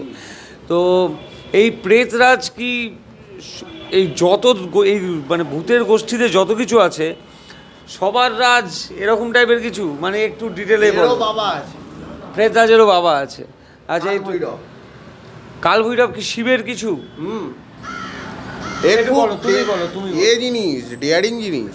তুমি আগে ওই মানে আত্মার ভাগটা থেকে একটু শুরু করো, মানে কি কি হয় আত্মার ভাগ বলতে গেলে, আত্মা প্রধানত, তুমি যে এই যে বেঁচে আছো, তোমার সায়েন্সটা কেউ প্রমাণ করতে পারবে না যতই চেষ্টা করুক। হ্যাঁ, তোমার ভেতরে একটা আছে প্রাণবায়ু, সেটা বেরিয়ে গেলে কিন্তু ব্যাস, এটা কিন্তু জামার মতো। হ্যাঁ, এর ভেতরে যে জিনিসটা আছে, হ্যাঁ, তার আয়ু কিন্তু অনেক বেশি। হ্যাঁ, এবং একদম পরিষ্কার অ্যালবার্ট আইনস্টাইনও বলে গেছিল এনার্জি অবিনশ্বর। এটা তুমি গীতাতেও পাবে, শ্রীকৃষ্ণ বলেছেন আত্মার কোনোদিনও মৃত্যু হয় না। হ্যাঁ, আত্মার কোনোদিনও মৃত্যু হয় না, মানুষের মৃত্যু হয়। আমরা যেমন রেগুলার জামা কাপড়টা চেঞ্জ করি ময়লা হয়ে গেলে, এই শরীরটা যখন ময়লা হয়ে যাবে, ভেতরে যে পূর্ণ আত্মাটা আছে সেটা কিন্তু বেরিয়ে যাবে। হ্যাঁ, আর ভূত প্রেত পিশাচ দৈব দানব যা তুমি বলো, হ্যাঁ, এগুলো কোনো কিছু হয় না, কিছু হয় না, হয় না, এগুলোকে করায়। মানে মানুষ মারা যাওয়ার পরে তার সাধ্য শান্তি হওয়ার পরে, ঠিক আছে, তার দিয়ে আর কোনো কিছু কাজ করানো যায় না। যদি কেউ তাকে আহ্বান করে ডেকে আনে, সেই দোষটা কি একটা আত্মার? তার নাম গোত্র পড়ে তাকে যদি আমি ডাকি, সে কি আসবে না? অবশ্যই আসবে। হ্যাঁ, তুমি যে কোনো মৃত ব্যক্তিকে এরম আনতে পারবে? মানে আমি এখানে আনতে হবে বলছি না, বাট এমনি আনতে পারবে? করি না, আমি পরিষ্কার কথা করি। আমি করো না করো ওটা বলছি না দেবতলা, মানে আমি জানার জন্য বলছি, কারণ বহু মানুষের তো এরকম প্রয়োজন হতেই পারে। তো সেই হিসাবে যে ধরো কোনো মানুষ মারা গেছে, কোনো মুমূর্ষ ব্যক্তির আত্মাকে তুমি যদি ওই সব জানো, যা যা লাগে না লাগে, তুমি আনতে পারবে? না, আমি এটা করি না। মানে যা করি না বলতে আমার জানা আছে, আচ্ছা, মানে কিন্তু প্রসিডিওর জানো, পারো, বাট গুরুর নিষেধ, গুরুর নিষেধ। এটা গুরুমুখী বিদ্যা, তো গুরুর নিষেধ। আচ্ছা, যে তুই ভালো কাজ করিস, হ্যাঁ, মুসলিমদের কথায় যেটা বলে একটা মারফতে বিদ্যা শরীয়তে বিদ্যা, হ্যাঁ, এটা ওরা বলে। মারফতটা হলো বাজে, শরীয়ত হচ্ছে কি ভালো। ব্ল্যাক ম্যাজিক আর হোয়াইট ম্যাজিকটা, মারফত শরীয়ত, এই দুটো লাইন আমি তোমাকে খুব শর্টে বলে দিলাম। হ্যাঁ, এটা আমার একটা হোয়াইট ম্যাজিক যেটা পিসি সরকার করতো নর্মাল। না, তো হোয়াইট ম্যাজিক কি? হোয়াইট ম্যাজিক হচ্ছে গিয়ে ভালো কাজ। মানে তন্ত্র সাধনাতেই হোয়াইট ম্যাজিক? শোনো, মানে তুমি যেটা করো হোয়াইট ম্যাজিক, যারা খারাপের জন্য যেরকম করে সেটা হচ্ছে ব্ল্যাক ম্যাজিক। হ্যাঁ হ্যাঁ, আচ্ছা, ব্ল্যাক ম্যাজিক যারা করে তারা কোনো মানুষের উপকার করতে পারে না। কথা বুঝতে পারলে? আমি যদি আজকের ভালো লাইন ছেড়ে খারাপ লাইনে যাই, দিয়ে মানুষের খারাপ করা শুরু করি, হ্যাঁ, তাহলে আমি কোনো মানুষের উপকার করতে পারবো না। এটাও সেম, স্বাভাবিক মেন্টালিটি একটা তৈরি হয়ে যাবে। হ্যাঁ, এই যে যারা খারাপ কাজ করে বা যারা কালো জাদু করে, তাদের 364টা বান, কে 120টা বান, এরকম বান শিখতে হয়। কিন্তু যারা বান কাটায় তাদের কিন্তু অত ঝামেলা নেই। তুমি বান কাটাও? হ্যাঁ, ও করবে, আমি কাটাবো। হ্যাঁ, এই জন্য বলে না, পৃথিবীতে যেমন দানব আছে তেমন দেবতাও আছে। হ্যাঁ, ও যদি মারে আমি বাঁচাবো। এটা আমাদের কুল পরম্পরা। হ্যাঁ, আমি যে তন্ত্রকুলের, আমি সত্যি কথা বলতে আমি তারাতন্ত্র কুল। আমাদের কুলটা হলো তারাতন্ত্র কুল। আমরা কৃষ্ণর ভেতরেও কালী দেখি, কালীর ভেতরেও কৃষ্ণ দেখি। কথা বুঝতে পারলে? দেবতার এই যে প্রকারটা, ঠিক আছে, দেবতার অনেক রূপ আছে। কথা বুঝতে পেরেছ? কিন্তু এক, সবাই এক। কালীকে ডেকে যদি তুমি কৃষ্ণ তন্ত্রক্রিয়াতে বসো, তাহলে তুমি সিদ্ধি পাবে। বা কৃষ্ণকে ডেকে, তোমার ইষ্ট যদি কৃষ্ণ হয়, আমার ইষ্ট যেমন কৃষ্ণ, ভগবান শ্রী হরি বিষ্ণু। এই সিদ্ধি পাওয়া কি? সিদ্ধি পাওয়া মানে হচ্ছে গিয়ে তাকে বর্তমানভাবে দেখা। আর যারা সিদ্ধি পায় তারা ভয় পায়, ঠিক আছে, ভয়টা যখনই পাবে, হ্যাঁ, শরীর টরীর কীরকম ছেড়ে যাবে, হ্যাঁ, মাথা টাথা কীরকম হয়ে যাবে, খুলে যাবে, হ্যাঁ, পাগল পাগল হালকা থেকে একদম, হ্যাঁ, একটা হয় না, তুমি ধরো না, আমি মানে আমার প্রশ্নটা ওরম ছিল না। আমি খুলে বলি, ধরো যারা, আমি বায়োলজিক্যালি বোঝাই, সায়েন্টিফিকভাবে, ধরো কেউ মাস্টার পেট করছে, ঠিক আছে, মাস্টার পেট পড়ার পরে একটা স্পাম ইনক্রিজ হওয়ার পরে, হ্যাঁ, তখন কি হয়, একটা ভেতর থেকে শান্তি লাগে না যারা করে? হ্যাঁ, এটাও সেরকম। সিদ্ধি পাওয়ার পরে এই যে ভেতরে যে এই যে প্রথম শান্তিটা, এই শান্তির মাধ্যমে মানুষের ভেতরে কোনো ধরনের রাগ, হ্যাঁ, বলে না, কাম ক্রোধ লোভ মোহ মায়া মাৎসর্য, এই কয়েকটা জিনিস তার ভেতরে থাকবে না। মানে সিদ্ধি পাওয়ার পর মানে মানে মাস্টারবেট করার পর যেরকম ফিলিংসটা হয়, হ্যাঁ সিদ্ধি লাভ করলে ওই ফিলিংস সারাক্ষণ হয়ে থাকে। হ্যাঁ, কি বলছো? আমাকে কোনোদিনও দেখেছো কেউ আমার পেছনে লাগলে আমি তার উপর রেগে যাই? কোনোদিনও না, আর রাগ হবেই না। মানে তোমাকে হাজার খোঁচালেও তুমি খুঁজবে না, খোঁজ অফলাইন দেখছি। আর হচ্ছে দেবতনয় একটা জিনিস বলো, তান্ত্রিক আর কাপালিকের পার্থক্যটা কি? কাপালিক আর তান্ত্রিক সম্পূর্ণ এক, হ্যাঁ, এর কোনো পার্থক্য নেই। কিন্তু যদি আমি বলি কাপালিক কীরকম চলন বা কীরকমভাবে চলাফেরা করে আর তান্ত্রিক কীভাবে চলাফেরা করে, এটা যদি আমি বলি, কাপালিকের একটা নির্দিষ্ট নিয়ম আছে, হ্যাঁ, তারা সাধু পরম্পরা এভাবে থাকে, তাদের শ্মশানটাই হলো গৃহতুল্য। তান্ত্রিকের কাছেও শ্মশানটা গৃহতুল্য, হ্যাঁ, কিন্তু আমরা ওখানটায় বেশিক্ষণ থাকি না। হ্যাঁ, মাকে গেলাম, মাকে দেখলাম, চলে এলাম। আর এরা হলো মায়ের কাছে থাকতে পছন্দ করে সবসময়। আর যারা কাপালিক হয়, হ্যাঁ, তাদের কাছে সংসারটা সংসার নয়। এই জন্ম নিয়েছি যে সংসারে, হ্যাঁ, তুমিও জন্ম নিয়েছো একটা সংসারে, হ্যাঁ, আমিও জন্ম নিয়েছি একটা সংসারের ভেতরে নিবদ্ধ হয়েছি। আরও যারা জন্ম নিয়েছে প্রত্যেকেই একটা সংসার, মা আছে এই সংসারের ভেতরে, মা আছে, বাবা আছে, দাদা আছে, ভাই আছে, বোন আছে, সবাই আছে, হ্যাঁ। কিন্তু যারা কাপালিক হয় তাদের কাছে মা, বাবা, ভাই হচ্ছে গিয়ে, তুমি বুঝে না, দৈব শক্তি দিয়ে সেই তার কাছে মা হিসাবে ডাকলে মা, বোন হিসাবে ডাকলে বোন। এটা আমিও করেছি, ঠিক আছে। আমার কোনো বোন নেই, সত্যি কথা বলতে। আমাদের ফ্যামিলিতে আমার যতগুলো কাকা আছে কারুর ছেলে নেই, কারুর মেয়ে নেই, সবারই ছেলে। বগলাকে আমি ডাকি বোন হিসাবে, মা তুমি আমার বোন হিসাবে এসো, হ্যাঁ। মধুমতিকে ডাকি আমি বোন হিসাবে। আমাকে বোন নেই, আমার দুঃখ এটাই। আর আমার যদি কেউ কোনো শত্রু, কোনো তান্ত্রিক বান মারলে, ঠিক আছে, অনেক তো শত্রু তান্ত্রিক আছে তারা বান মারে, তারা শরীরটা দয়া করে বেঁধে নিয়ে মারবে। বলছি কেন বলছি শরীরটা বেঁধে নিয়ে মারবে, কারণ আমার গায়ে লেগে তো জিনিসটা আবার ঘুরে তোমার কাছেই যাবে, তখন ঠেকাতে পারবে না। তাই জন্য বলি শরীরটা বন্ধ করে। তোমাদের প্রফেশনে এরকম হয়, এক তান্ত্রিক আর এক তান্ত্রিককে বান মারছে, মানে বান মারার জন্য তোমাকে তো দরকার তার। মানে ধরো আমি কাউকে চিনি না, জানি না, আমি কিন্তু মানে সিরিয়াস প্রশ্নই করছি এটা, মানে ধরো আমি কাউকে চিনি না, জানি না, আমি বান মারতে পারি? মানে ধরো আমার শাহরুখ খানকে হিংসে করছি, আমি কিন্তু একদম ছ্যাবলাও মারছি না, মানে আমি সিরিয়াসলি তোমার প্রশ্নটা করছি যে ধরো আমি শাহরুখ খানকে হিংসে করি, শাহরুখ খানের সাকসেস আমি দেখতে পাচ্ছি না, জ্বলে যাচ্ছি দেখে, আমি ওই হতে চাই, আমি যদি শাহরুখ খানকে বান মারি, কাজ হবে? কাজ হবে? তুমি দেখো তোমার পার্সোনাল হিংসার জন্য বান মারছো, ওটা আলাদা দিক। মানে আমি আমার পার্সোনাল হিংসার জন্য আমি বান মারছি না শাহরুখ খানকে, তাতে কি কাজ হবে? কাজ অবশ্যই হয়। তাহলে তুমি তোমার মনে হয় আরেকটা কথা, যদি তার শরীর গার্ড করা বা সে যদি সঠিক ভগবানের হয়, ঠিক আছে, তুমি যত বড়ই তান্ত্রিক হও না কেন, তুমি তার একটা চুলও ছিঁড়তে পারবে। ধার্মিক লোক আর আল্লাহর ওপরে অটুট ভরসা রাখে, হ্যাঁ। হজরত সাল্লাল্লাহু আলাইহি ওয়াসাল্লামকে খুব মানে সেই লোকটা, হ্যাঁ।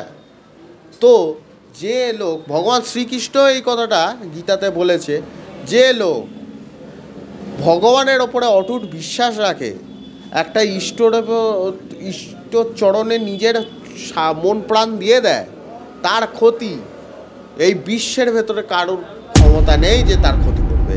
তারা ভগবানকে অটুট বিশ্বাস করে, ব্রহ্মের ওপরে যার বিশ্বাস আছে তার কেউ কোনো কিছু করতে পারে না। কিন্তু হ্যাঁ, গ্রহ সমস্যায় পড়লো, আলাদা একটা ফ্রিকোয়েন্সি তৈরি হলো, সেটা আলাদা। ধরো শনির সাড়ে সাথী, তুমি যেরকম কাজ করবে তেমন ফল পাবে। শনির সাড়ে সাথীর এইটাই হচ্ছে কি মেন, তুমি যেরকম কাজ করবে সেরকম তুমি ফল করো, যেমন কর্ম করবে তেমন ফল করবে। এই যে শোনে সাড়ে সাতি, ভাইয়া, কালসর্পদোষ, এইগুলো আলাদা, কথা বুঝতে পারলে? মাঙ্গলিক দোষ এইগুলো আলাদা, তন্ত্রটা আলাদা। তন্ত্র আর এইটা কারোর ক্ষতি করা, কারোর ভালো করা, এই বিষয়টাই যেমন আলাদা, জাদু টোনা কাটান, জাদু করা, এইগুলো যেমন আলাদা, এইগুলো আলাদা। আর আমাকে অনেকে আছে বান মারে, জাদু টোনা করে। আচ্ছা, আমি মারলে তুই থাকতে পারবি? আমি কিন্তু সচরাচর কারোর ক্ষতি করি না বা বান টান মারি না, কিন্তু অনেকে আছে আমি মানুষের উপকার করি, মানুষের করি, এই দিক দিয়ে আমাকে কিন্তু বান মারে। ঠিক আছে, বানটা আমার গায়ে লাগে তো আবার ছিটকে তার কাছে চলে যায়। ঠিক আছে, তুমি বুঝতে পারলে গায়ে এসে বান লাগলো এরকম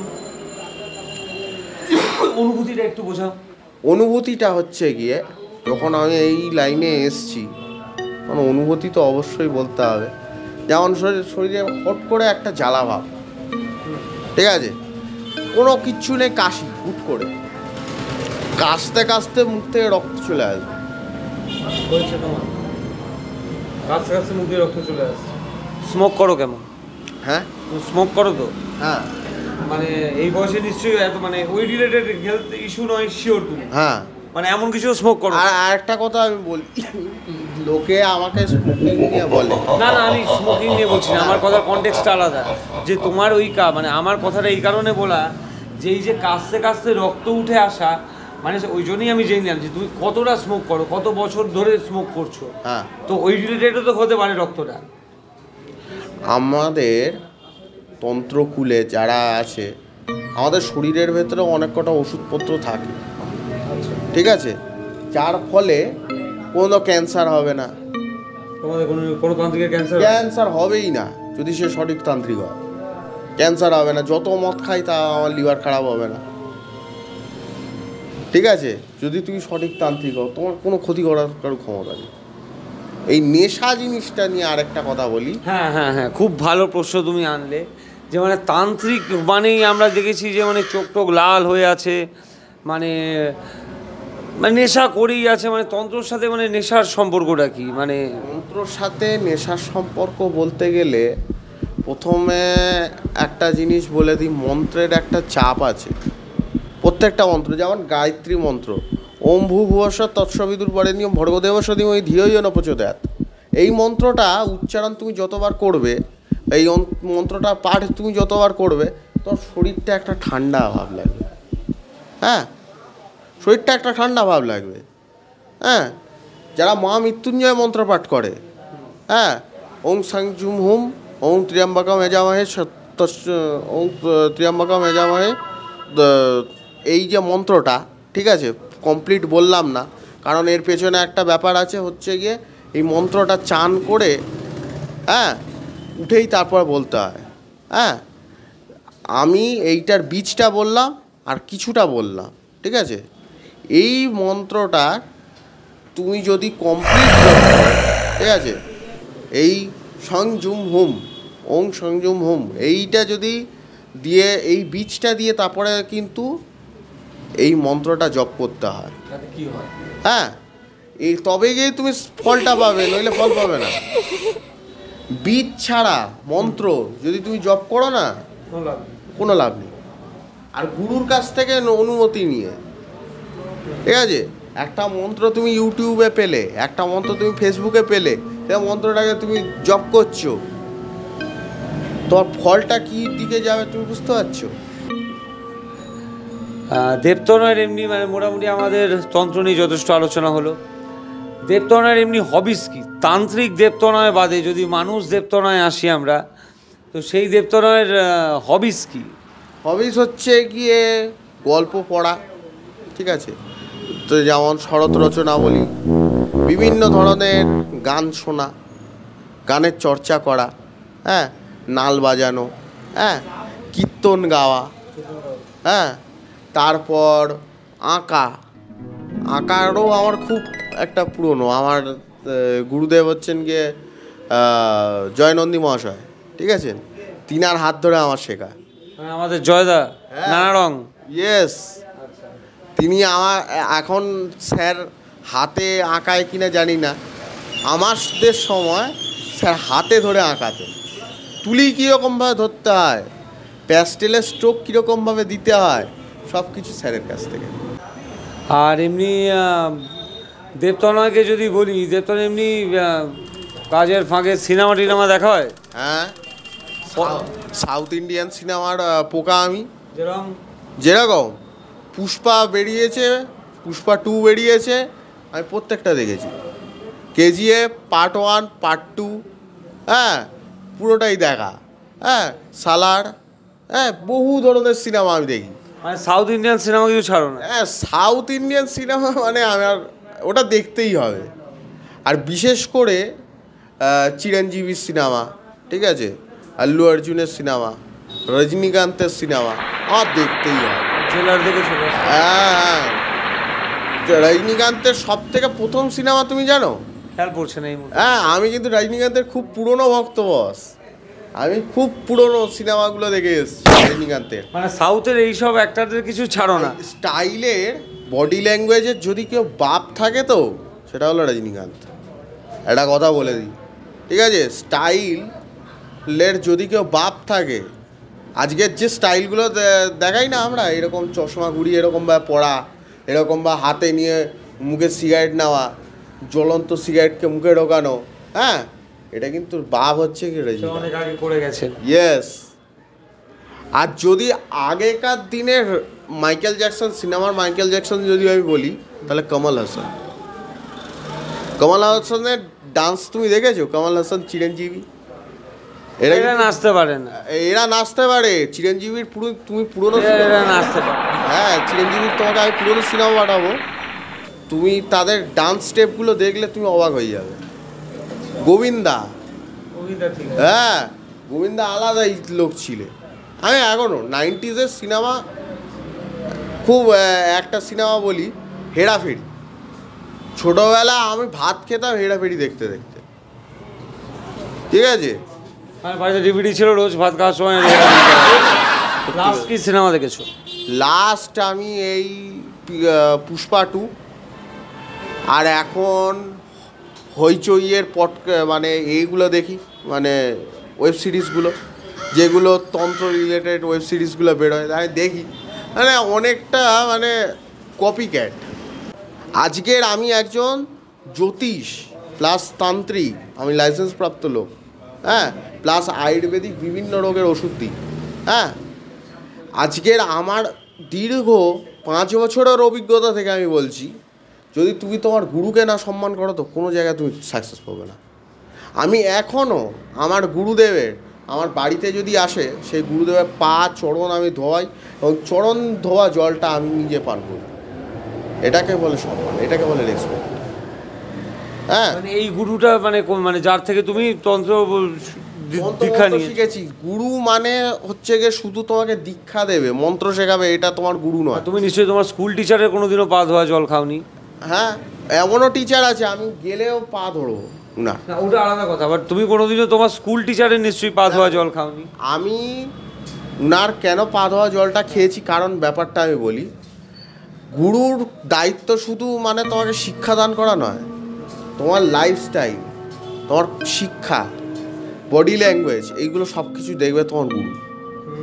এবং আমার গুরুদেব কিন্তু এর পক্ষে কিন্তু একদম স্ট্রিক্ট লোক। হ্যাঁ, তুমি একটা বাঁদরামি করছো, একটা লোকের সাথে কি ভাষায় কথা বলছো, উনি কিন্তু তোমাকে জাজমেন্ট করতে টাইম নেবে না বেশি, ঠিক আছে। 2 মিনিটের ভেতর তুমি কীরকম ধরনের লোক উনি জাজমেন্ট করে বলে দেবে।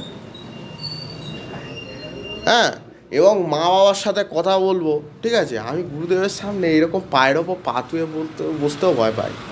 হ্যাঁ, পা তুলে বসেছিস এটা সম্মান। বাবা আমার সামনে পায়ের ওপর পা তুলে বসেছিস, এটা তো সম্মান, এটা করবি না। তোমরা জেনজি জেনারেশন, তোমাদের জেনারেশনে এই জিনিসগুলো এমনি দেখা যায় না, বাট আমাদের জেনারেশনে এগুলো এমনি হয়ে এসছে। কান ধরে কানের মোলা খেয়েছি গুরুদেবের কাছে। কত বছর এই গুরুদেবের কাছে টোটাল তন্ত্র সাধনায় নিয়ে? 5 years বস, 5 years। কোন বয়স থেকে শুরু করেছিলে? হ্যাঁ, কোন বয়স থেকে? আমার শুরু হচ্ছে ক্লাস 8 থেকে। ক্লাস 8 থেকে, মানে 8, 9, 10, 11, 12-এ তুমি তান্ত্রিক? দেবতলায় মোটামুটি আজ অবধি যে দিনগুলো কাটিয়ে এসছো, ধরো এখনও অবধি তোমার সেই পুরো স্মৃতিটা থাকবে, ঠিক আছে, কিচ্ছু ভুলবে না।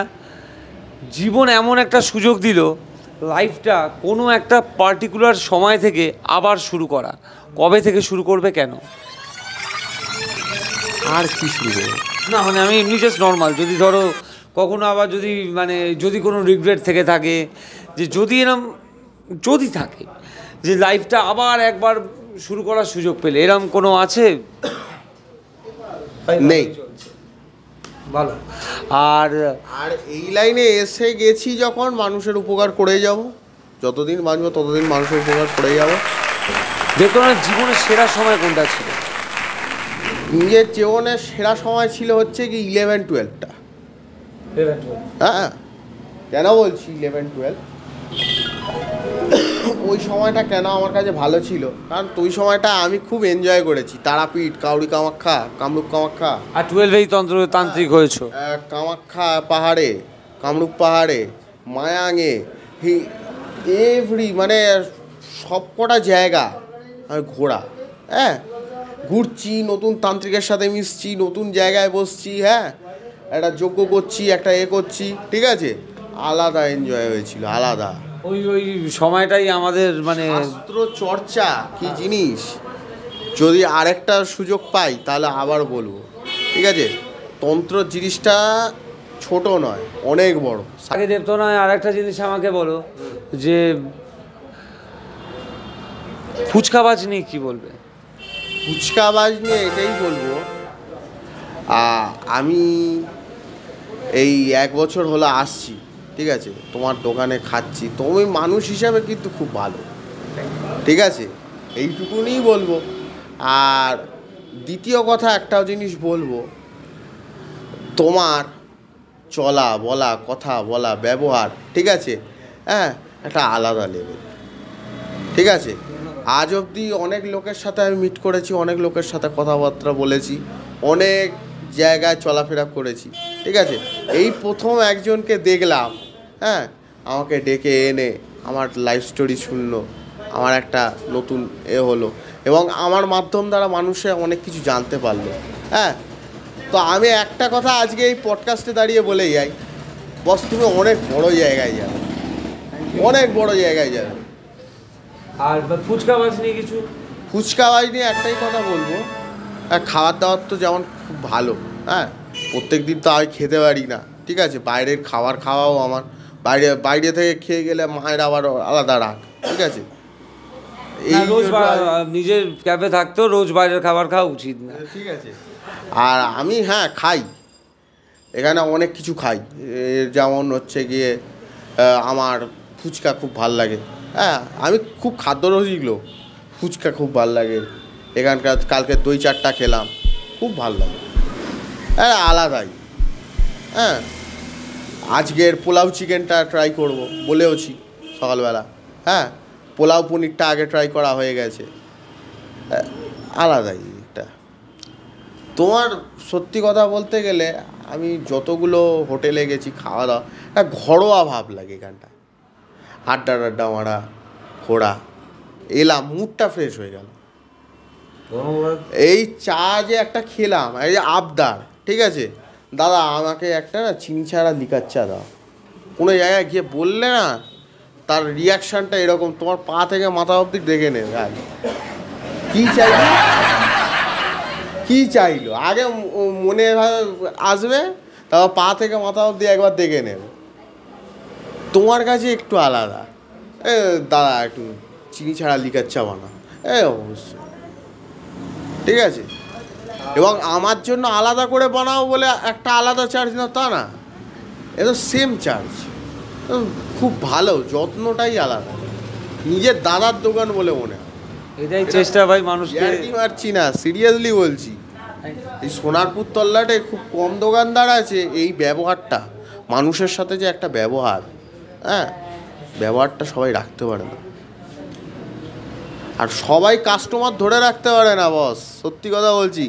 আজকের আমি বিগত কয়েকদিন ধরে তোমার সাথে আসছি, চলাফেরা করছি, পুরনো কাস্টমারও তোমার কাছে আসে, নতুন কাস্টমার যে আসে সে তো আসেই, কি হস, ভুল বলছি? হ্যাঁ ঠিক আছে। হ্যাঁ, এই নয়, কারণ আমার পডকাস্টটা করা এমনি ফুচকাবাজ বা আমি বা ফুচকাবাজে যারা আছে, মানে আমরা কুসংস্কার বা অন্ধবিশ্বাস ছড়ানোর কোনো ব্যাপার নেই। তো এগুলো যার যার নিজস্ব ব্যক্তিগত মতামত। যারা বিশ্বাস করেন তারা সেই বিশ্বাসের চোখে দেখবেন। যারা জিনিসগুলো শুনতে ভালোবাসেন, ভূত নিয়ে ইন্টারেস্ট আছেন, তারা এন্টারটেনমেন্টের চোখে দেখবেন। এবং এই অনুযায়ী জাস্ট দেবতনয়ের আমার আর একখানা কথা, মানে ও যখন প্রথম এসেছিল, মানে আমার ভূতে ইন্টারেস্ট থাকলে আমি প্রফেশনটাকে আমার পার্সোনালি আমি ওকে খোলাখুলি বলেছি যে আমি অতটা আমার আস্থা নেই। তো ও আমাকে কিছু কথা এরকম বলেছিল, যে বললো যে ও বলতে পারে। তো আমার মনে পড়লো জিনিসটা, তাও প্রায় 1 বছর অন্তত হবে, 1 বছর না হলেও 7-8 মাস হবেই ফার্স্ট আলাপ যখন ওর সাথে। ও কিছু কথা বলেছিল, হ্যাঁ এরকম একদমই আমি বলবো না যে ও সব মিলিয়ে দিয়েছিল, কিন্তু হ্যাঁ 2-4টে কথা ছেলেটা এমন মিলিয়েছিল যেটা ওর জানার কথা নয়। তো এটা আমি একটু অবাক হয়েছিলাম। স্টিল আমার এখনও আস্থা নেই, আমি ওর সামনেই বলছি, বাট ওর সাথে আমার খুব ভালো সম্পর্ক। তো আমার আস্থা নেই বলে আমি জিনিসটাকে ছোটো করবো সেই অধিকারও আমার নেই। যার আস্থা আছেন, বহু মানুষ উপকৃত হয়েছেন, আমার সামনেও বহু মানুষকে দেখি ওর সাথে যোগাযোগ করে। তো একটা ছেলে এত কম বয়সেই, মানে গত বছরও যখন এই জিনিসটা ওর সাথে যখন ফার্স্ট চালাবো তখন শুরু করছে, আর এখন ছেলেরা ওখান থেকে এই বয়সে করে খাচ্ছে জিনিসটা নিয়ে। না না, করে খাওয়া এটা না। আমি মানুষের তন্ত্র উপকার করে দিই, করে দিতে যে যে যা জিনিস লাগে আমি তার লিস্ট দিয়ে দিই বা দিয়ে দিই। সে আমাকে 1 টাকা দক্ষিণাও দিতে পারে, 100 টাকা দক্ষিণা দিতে। হ্যাঁ, মানে ও নিজে কোনো চার্জ নেয় না, ও নিজে কোনো চার্জ বলে না। জিনিসপত্র যেটা লাগে, আমি আসছি, জিনিসপত্রের যেটা মানে লাগে সেটা বলে দেয়, আর বাদবাকি ভালোবেসে ওকে যে যা দেবে সেই। আর যদি সেটা জ্যোতিষের যেটা, কারোর গ্রহরত্ন দিলাম, গ্রহরত্ন তো আমি খুব একটা দিই না, সবাইকে কবচজি দেওয়ার ব্যবস্থা করি। কারণ একটা রত্ন বা একটা পাথর, এই যে পিতপোগরাজের ভ্যালু হচ্ছে কি মিনিমাম 2 রতি বা 3 রতির একটা পিতপোগরাজ 1.5 থেকে 2.5 লাখ টাকা দাম হয়। হ্যাঁ, এটা মানুষের তো কেনার সামর্থ্য নাও তো থাকতে পারে, তাকে একটা কম পয়সার ভেতরে একটা কবচ করে দিলাম বা জিনিস করে দিলাম। তখন কবচ তাবিজের যখন ব্যাপার আসে, তখন একটা 100 হোক 150 হোক, তার একটা আলাদা চার্জ আমি নিই। ঠিক আছে, এটা কবচ ওয়াইজ। ঠিক আছে, তাই বলে সেই 100-150টা 1,500-2,000-এ চলে যাবে এটা। আর দেবতনে আমাদের আজকে শেষ প্রশ্ন ভাই, যে আজ অবধি যা দেখেছো জীবনে, যা কিছু ফেস করেছো না করেছো, যুব সমাজকে বা পরবর্তী প্রজন্মকে তোমার তরফ থেকে কি মেসেজ দিয়ে যাবে, কোনো পলিটিক্যালি না গিয়ে? মেসেজ একটাই দেব, গুরুজনকে সম্মান করো, গুরুজনের সাথে সান্নিধ্যে থাকো। অ্যাডভাইস নিজের বন্ধুবান্ধবের থেকে নিও না, গুরুজনের কাছ থেকে না। কারণ তার চুলটা তো হাওয়া বাতাসে তো পাকেনি রে বাবা, সে লাইভ দেখেছে। ঠিক আছে, তার কাছ থেকে তুমি নাও, জানো। ব্যবসা কীরকমভাবে করবে তোমার বাবাকে জিজ্ঞেস করো। তোমার বাবা যদি এই প্রফেশনে নাই থাকে, তাহলে তোমার পরিবারের যে কোনো লোককে জিজ্ঞেস করো যে এই লাইনে থাকে, তার কাছ থেকে। কেন আমি কী কারণে বলছি যে গুরুজনকে সম্মান করো, গুরুজনই তোমাকে সঠিক পথ দেবে, সঠিক রাস্তাটা দেবে। আর আরেকটা কথা, অনেকে আছে মা বাবাকে দেখে না, মা বাবাকে ছোটো করে। একটা কথা আমি বলে দিই, মা বাবাকে যেদিন থেকে তুমি ছোটো করবে, তো সেদিন থেকে তোমার লাইফে পতন শুরু। কোনোদিনও না। জননী জন্মভূমিষ্ঠ স্বর্গাদপি গরীয়সী, পিতা স্বর্গ পিতা ধর্ম, পিতা ধর্ম মা ধর্ম, পিতন্তে পৃথিবাপন্নে প্রীতন্তে সর্বদেবতা, মাতা অন্তে সর্বদেবতা। পিতা মাতা দেবতা তুল্য, তাদেরকে যদি তুমি অপমান করো, হ্যাঁ, তুমি 1000 মাকে ডাকো, বাবাকে ডাকো, পৃথিবীর যে কোনো দেবতাকে তুমি ডাকো, কোনোদিনও সাকসেস পাবে। একটা কথা আমি বলে দিই, 1000টা তান্ত্রিকের কাছ থেকে 1000টা জিনিস নাও না কেন, কোনো কাজই তুমি পাবে না, সাকসেস তুমি পাবেই না। তোমার বাবা কাঁদছে বালিশে, তোমার বাবা চোখের জল ফেলছে, তোমার ফিউচার নিয়ে ভাবছে, আর তুমি তার কথা, তার মতের বিমতে গিয়ে লোকের কাজ করছো, হ্যাঁ, লোকের ক্ষতি করছো, হ্যাঁ, মা বাবাকে ছোট করে গার্লফ্রেন্ড বয়ফ্রেন্ডের সম্পর্ক করছো, এটাতে কোনোদিনও তুমি ভালো থাকতে পারবে না। হ্যাঁ, মানুষটাকে খুশি করো। হ্যাঁ, সে মানুষটার আবদার, আজকালকার দিনে মা বাবার আবদার শুধু এইটুকু যে তুমি তোমার লাইফটা বুঝে নাও বাবা, লাইফটা দাঁড় করিয়ে নাও, আবার যা খুশি তাই করো। আমার বাবা আমাকে কী বলে জানো, তুই নিজের লাইফটাকে দাঁড় করিয়ে নে, রাশিয়া থেকে মেয়ে আন, তুই বিয়ে করে থাক, একটা কেন 4টে বিয়ে কর, তোকে আমার কোনো প্রবলেম নেই। ঠিক আছে, মা বাবার প্রত্যেকটা মা বাবা এরকমই। হ্যাঁ, তুমি নিজের লাইফটাকে দাঁড় করিয়ে নাও, তাকে খুশিতে রাখো, তাকে খাবার দাও। কারণ ছোটোবেলা থেকে সে মানুষ দুটো যদি তোমাকে যদি না মানুষ করতো, তাহলে তুমি কি এমনি এমনি দাড়ি গোঁফ নিয়ে কি জন্মে গেছিলে? নিশ্চয়ই না। তোমার ওষুধের খরচা, তোমার খাওয়া খরচা তারা বেয়ার করেছে, তোমাকে শিক্ষিত তৈরি করেছে, যার ফলে তুমি শিক্ষিত হয়েছো। তাই না, আমার একটাই রিকোয়েস্ট, মা বাবাকে সম্মান করো, মা বাবার সাথে থাকো। লোক দেখানো মা বাবাকে ভালোবাসা দিয়ে কোনো লাভ নেই।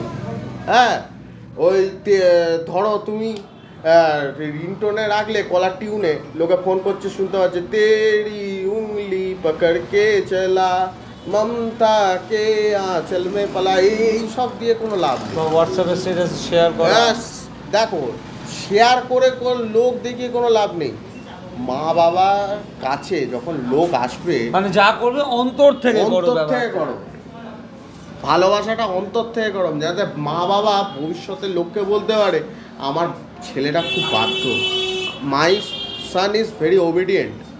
ঠিক আছে, ওবিডিয়েন্ট হও। কার ওবিডিয়েন্ট হও? নিজের মা বাবার ওবিডিয়েন্ট হও। হ্যাঁ, আর তোমার মা বাবা তোমার ছোট থেকে যেরকমভাবে মানুষ করেছে, ঠিক আছে, বয়স্ক হওয়ার পরে সে মানুষটা তো আর ইনকাম করতে পারবে না রে বাবা, খাবে কীভাবে? তুমি তাকে দেখো, ভক্তিটা ঠাকুর দেবতাকে করো, আমি চাই করো, অবশ্যই করো, মা বাবাকেও ভক্তিটা করো। ঠিক আছে, তো এই ছিল আজকের আমাদের সাথে দেবতনয়ের আজকের পডকাস্ট। ফিরে আসছি অন্য আরেক দিন অন্য কারোর সাথে। Till then